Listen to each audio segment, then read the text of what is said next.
All right, everyone, welcome back to episode number 52 of Or the three. HYPEWORKS podcast, or three. Or 53. Yeah. We'll figure it out. Great to have Mia on the pod today. Calling from the US. Welcome to the pod, Mia. Thank you. Happy to be here.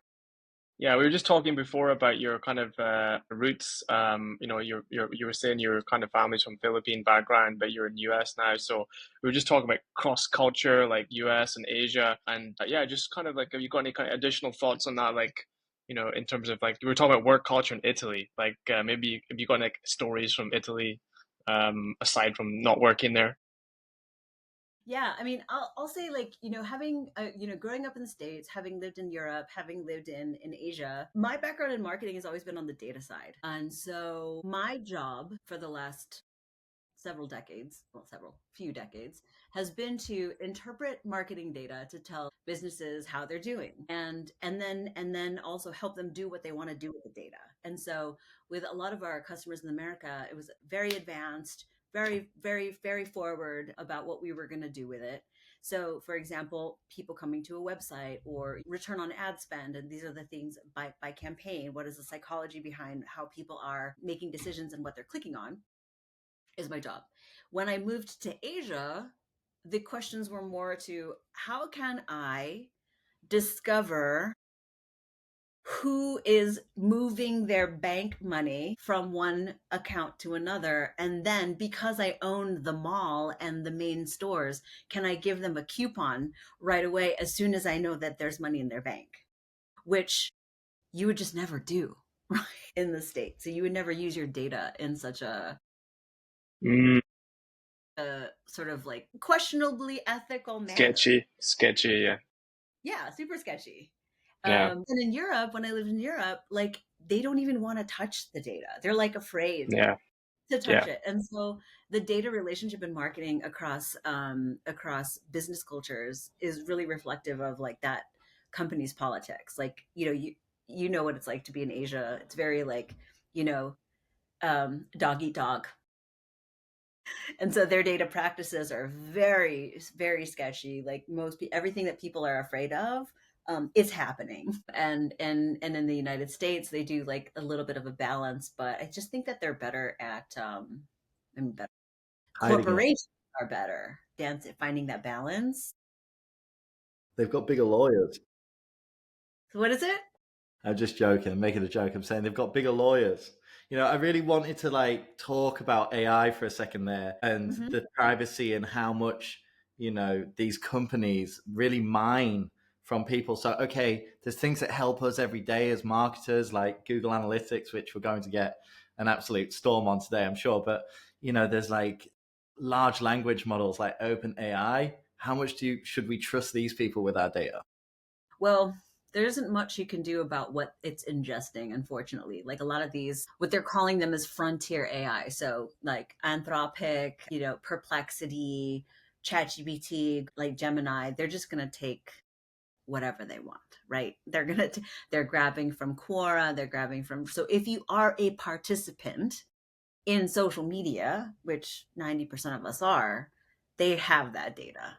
And so what you should be trusting out of an LLM is a very good question. I mean, you know how these work is that they're not just, I mean, there's some things right now where they're actually looking up, and there's like, we talk about agentic AI that are doing things for you. And, even now, I mean, I tried to look for a cybersecurity professional in the Philippines, because that's where my team is based. And ChatGPT gave me some recommendations, one of which was a complete fraud, but this person had answered so many questions inside like I can't remember that, like Quora. Reddit. That content was there, and so it looked it up and said, "Oh, try this guy." And he was a complete fraud. Like he actually had no certifications. He was a teacher, but this is the thing, like In the system. it is just very much like, you think of it as a very, very junior resource for now. So, do you want to have your content, or do you want to have your content found by an LLM? If you're a human as a person, probably not so much. You have to definitely think about what you're putting out there. For me as a business, like we have a PR person. I'm making content. I have a school about data and analytics, a school about website experimentation.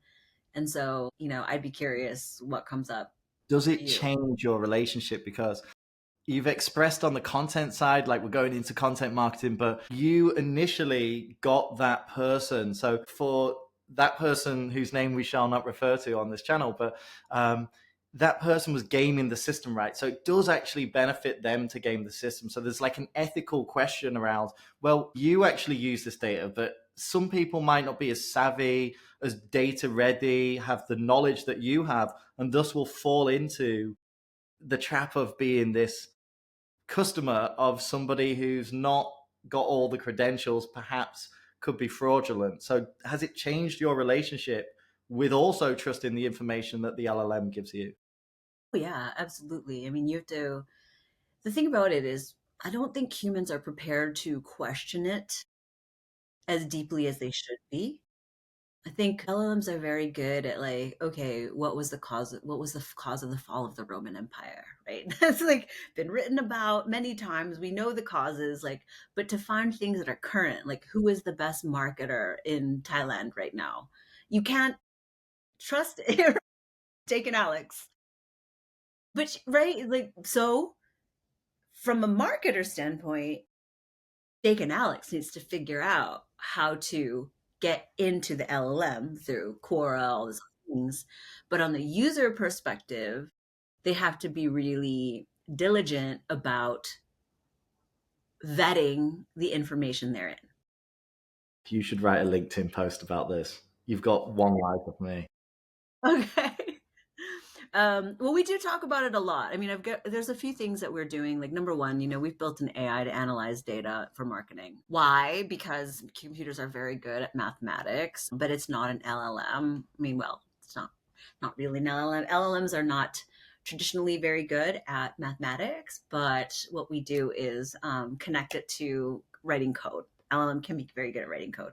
So basically, we've built an AI very specific to shopper behavior analysis in e-commerce experiences. So if you go into, maybe not in Thailand, but in the grocery stores in the United States, like, they're looking at your RFID, where you stop, what you put in your cart, what you put back, how you pause, do you pause at the end cap? That kind of stuff is not happening in the e-commerce environment, even though it's much easier to do it.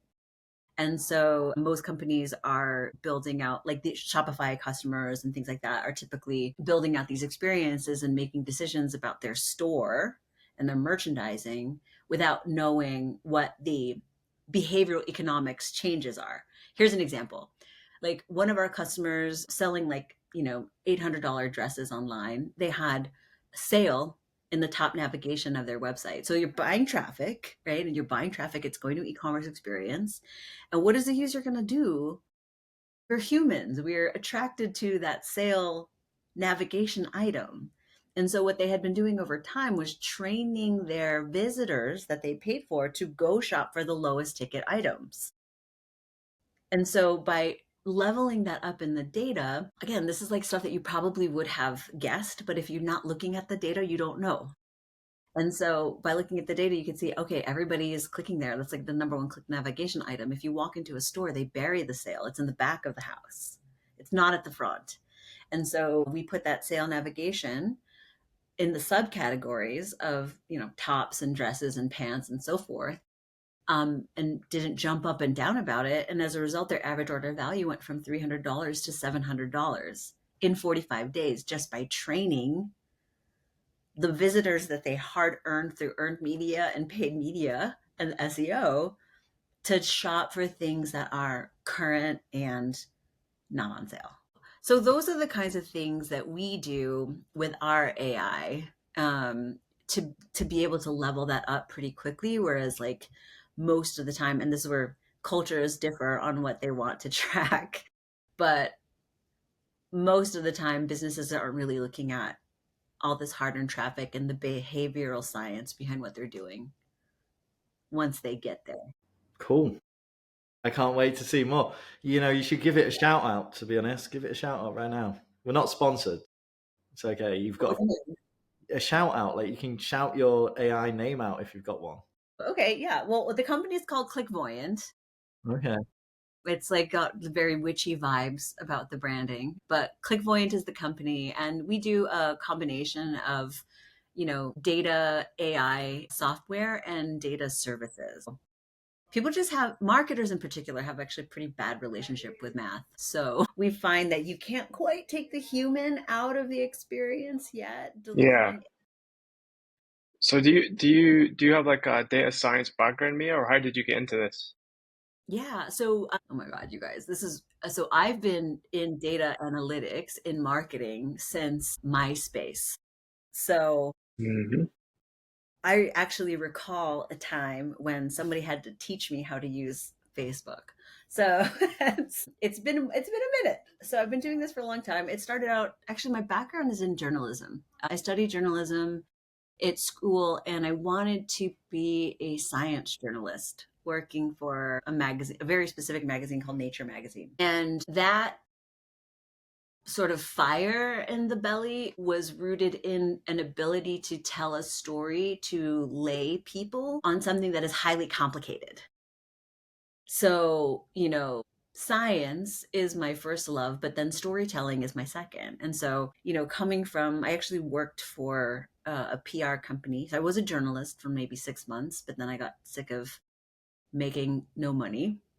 And I worked for a PR firm. And there I was working on an account for a person called Bo Jackson, who was a famous baseball player, NFL player in the United States. And there was like, at the time, there was a lot of like professional athletes getting embroiled in like steroids, right? It was like, oh, at this time, like he's on steroids and he's on steroids and he's on steroids. So Bo Jackson was named and shamed, and I was on the PR team that was sort of combating the news.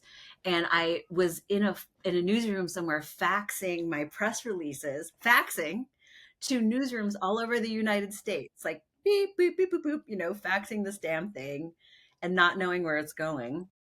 And I had discovered a website called prweb.com, which last I checked about a year ago, it's still up there, where I could see, holy shit, like 100 people looked at my press release. And having that one metric of how many people viewed my press release was the turning point. I was like, I put cash all my chips in. Like, I am not going to be a PR person. Like, I am a data person from here on out, for like 500 views Yeah. to a Jackson press release. And that's There's pretty always much. there's always that argument, right? Like in agency world, like creative versus the data people.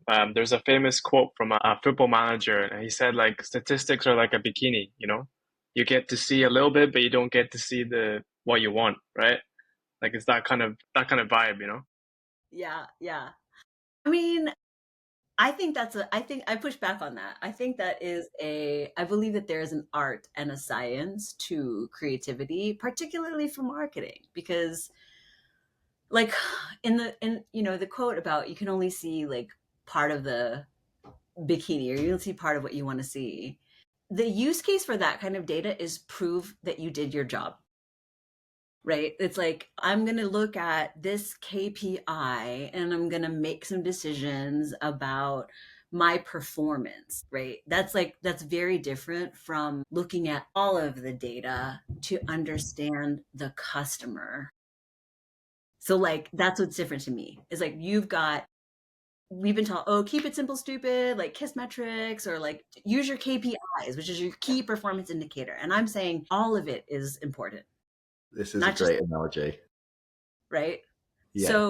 So yeah, if you're just looking at your KPIs, you're just navel gazing. Hmm. You're just looking at your But do you own not value. think do you not think this happens like at least personally for me? Like everyone's got a data warehouse, right? And they have some tools that can like every Friday my manager would get me to use a tool called Meltwater. It's like a PR software, you probably know. So Hmm. I would go into this tool and I would like download all the metrics, like share voice and mentions and like all this stuff. It would crunch all the data, and I would give it to her in a report every Friday.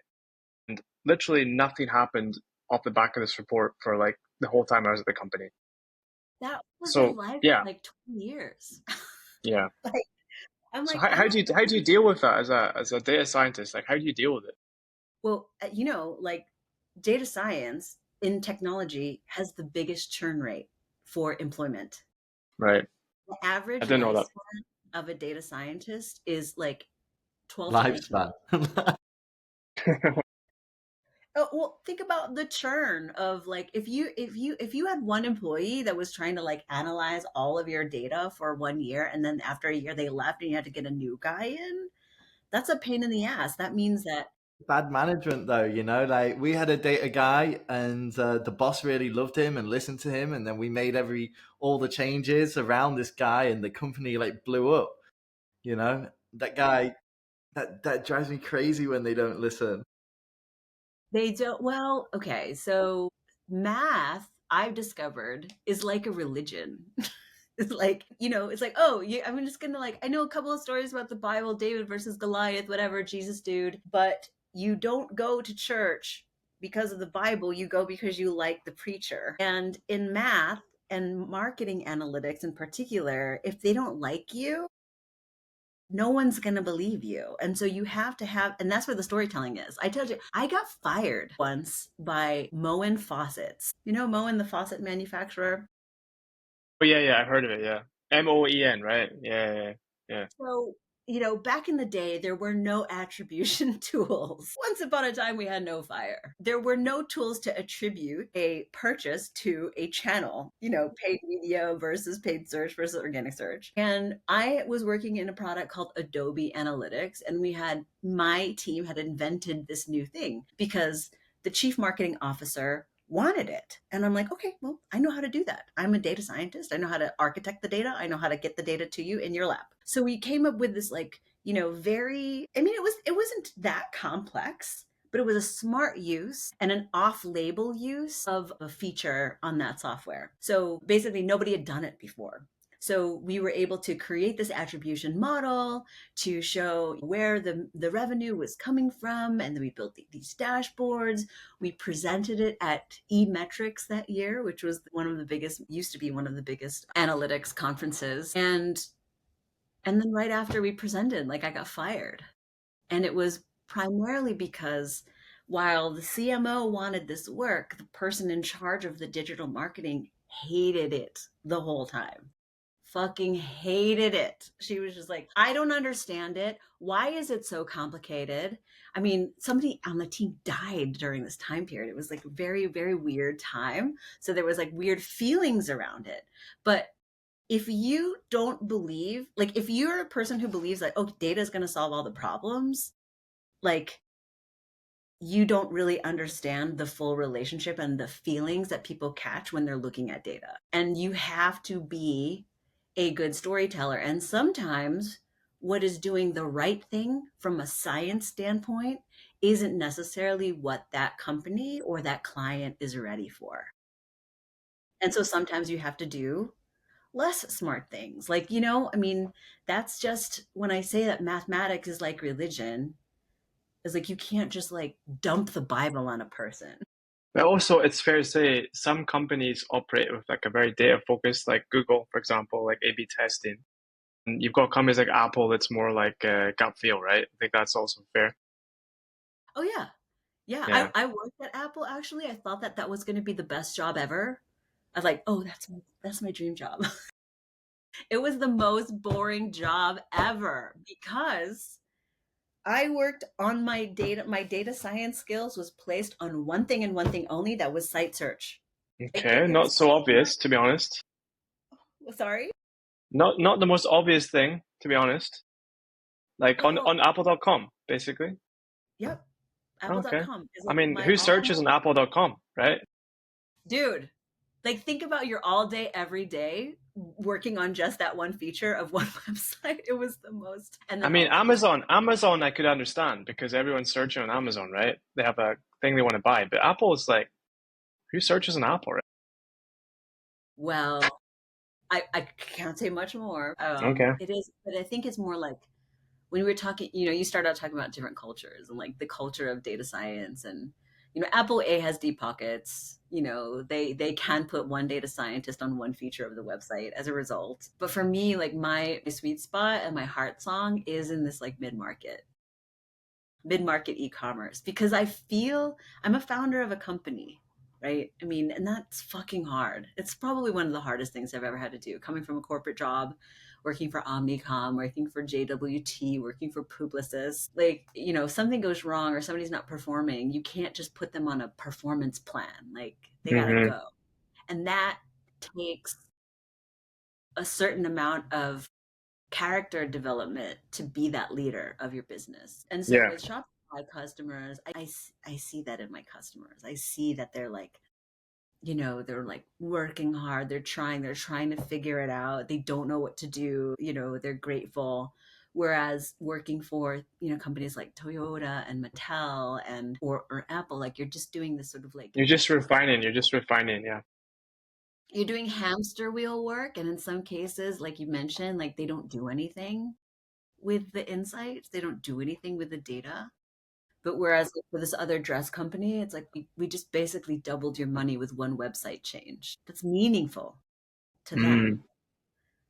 And they don't need to go through, you know, 7 different departments and 8 leadership decisions to make that change on a website.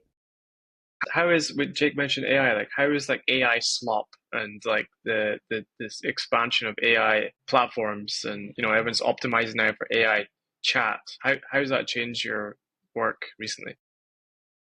Well, for and on one hand, like, the delivery of our work is made very inexpensive and accessible. So we have an AI ML team that is automating the e-commerce behavioral research. Otherwise, companies, you know, bigger companies have to get a team of data scientists to do that. So that's like at minimum, like, you know, just with the people, a $300,000 expense annual plus overhead, right? If you had 2 data scientists, that's what you're paying.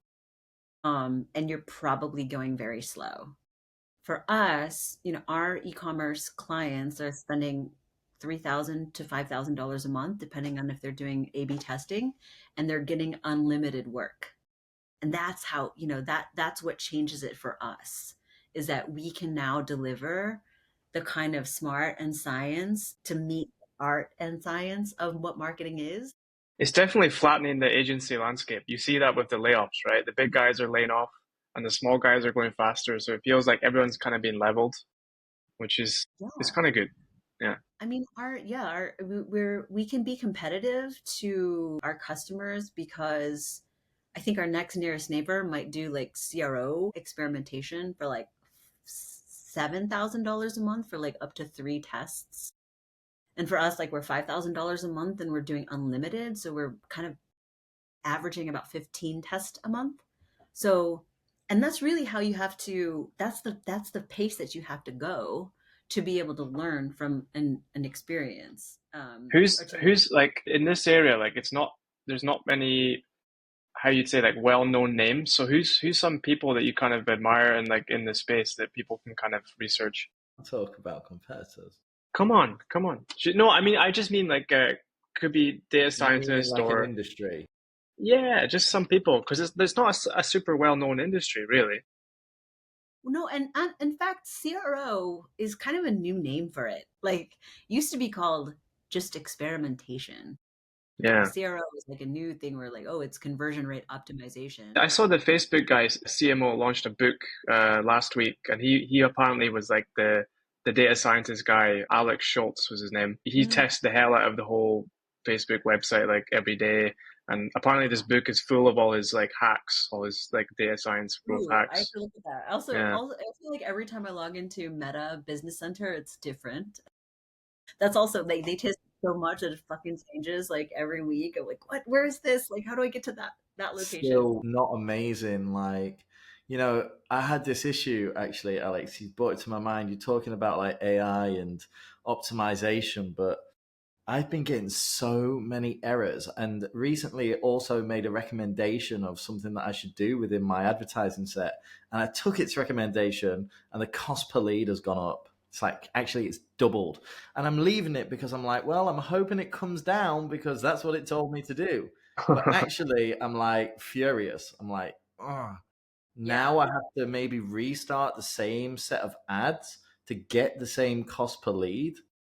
Hmm. Okay, I understand logically why it told me to do what it did, but it seems to have not had a positive impact on the cost per acquisition. So I've I heard was that a like, lot. maybe it's triggered me. That's all.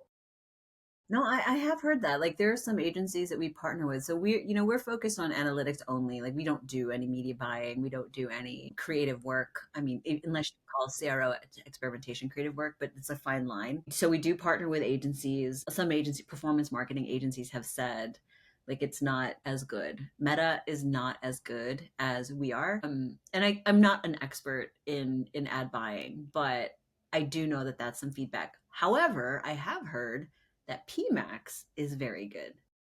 That PMAX cannot beat, I or tell you, PMAX will. in e-commerce, PMax is killer. Yeah. I mean, I think it's interesting. Like, AI plus humans has always been where the rock meets the roll. You know what I'm saying? Like, I don't think that, I mean, I do think that if you're a marketer that's like sort of sticking your head in the sand about it, and is not AI forward, that that marketer will fall behind. But the marketer that is like constantly experimenting and trying to figure out, okay, when is it, like we one agency partner always had a program to discover who wins, and they had enough clients and enough budget to like A/B test my person against their AI. What decisions would they make, and who wins? And then that's like a program that they run all the time to just understand when is it trustworthy. So Agree. yeah, kind of similar to like the own user of ChatGPT. Like you have to take everything with a grain of salt, but also understand that there are certain things that might help you do your job better, faster, smarter. Okay, Alex, you know what time it is? Yes. I also, yeah. So it's the big one. Mia, prepare yourself. It gets people every single time. Okay. So it's the final question of the show. What are your future predictions? It could be anything. It could be work. It could be life. It could be the world. Okay. Well, I do have a podcast with my daughter about AI, and we talk about this a lot. So I actually have an answer. I think I have an answer. We can't really peek around the corner of AI right now. Like we can't see it, but if you think about the strides that it's made from even last year to now, it's quite big. And we're at the beginning stages of it, the very beginning. And so I'll tell you something that I've seen in the data that across the board on all sites. And we mostly do e-commerce. We have some higher education customers as well that we've had for a long time. But across the board, the referral from Chat GPT and AI into a website has gone up from I May. heard about this. Yeah. Hockey stick since May. That last May was kind of the turning point, I think. It's not commanding like even 10% of website traffic, but it is grown quite a bit across all industries, across all websites that we work on, which is more than 50. And in addition to that, the conversion rate of that traffic is often double what the other channels are. So I have this hypothesis that people are kind of like me with the fraud cybersecurity professional in the Philippines are pre-qualifying themselves before arriving to your site. And I think that, I mean, what we've already seen, like SEO, that people are taking a bloodbath on websites. Hands up. I spammed Reddit for my app like for like 3 months nonstop. You did. I did. I mean, like, listen, if people are coming to the site, and I think my prediction is that more and more people will inform themselves. Like SEO is dead. Like traffic will be a metric that, it will become more of a vanity metric. The quality of the people coming to the site. So like informational marketing is going to change quite a bit. And as well, I think that humans, I mean, I'd like to think the best, but I think humans are going to get dumber. I do. I mean, have you seen the movie Idiocracy? No. You should take a look at that movie. It's a 20-year-old movie, but it's like, my modern day, like Alex, Nostradamus. didn't someone else mention that film on one of these I don't podcasts. know. It rings a bell. It rings a bell. I think one of our last like 3 or 4 guests has mentioned this film. You need to pick up that. You need to watch that on Netflix or wherever it's streaming. So it's about it's an American movie about American, like, very average Joe in the military, and he as Definitely, an for yes, sure. yeah. So as an experiment, he is put in a cryogenic freezer, and then he wakes up accidentally like 100 years later. And when he went in, he was the most average man on earth, and when he came out, he's the smartest man on earth. 3 podcasts ago, for sure. Yeah. That's weird. So Yeah, we should watch it. I mean, we see it happening all the time. I mean, when I think the humans, I mean, we saw what happened with social media and how humans behave with social media. Now we're having this, pre-processed information. Research is no longer a thing that we do as humans. It's a thing that we do less and less. And critical thinking, I think, as a result, is suffering. So yeah, I'm like, buy all the guns, stock up. I mean, I'm not It's usually taken after your parents. right. I am American. I did grow up here, but no, I mean, I like to think the best, but I do think that there has been a bit of a devolution in critical thought, and I think that AI is definitely. But the AI maximalists would say it's augmenting our intelligence, I right? guess in some way it depends how much you lean in on it. Mm. Listen, The reasons why. sure. And, I mean, if you're just being fed the answers all of the time as humans, like, we've classically throughout history been very good about that, right? That's a good note to end on, by the way. That A bit of NPC. positivity. Sorry, Alex. Okay, I'll admit. I know we're going. No, I'm glad we got to something that's not doomsday scenario. Okay. We can Is call everybody, it. is everybody a doomsday scenario when you ask that question? A lot, I tell you a what, we lot. do get quite a few. We'd say at minimum 50%. Wow. Well, I mean, Sam Terrible. Altman, founder of OpenAI, is working on a basic income plan. Yeah, I'm not sure I want to be on it. No. We'll get you back in a year, and we'll see if we're still here. Hopefully, that was awesome though. Enjoyed it. It was a good talk. Thank you. Yeah, appreciate you staying up very late for this podcast. Normal for the HYPEWORKS. Like and subscribe, please. All right, bye.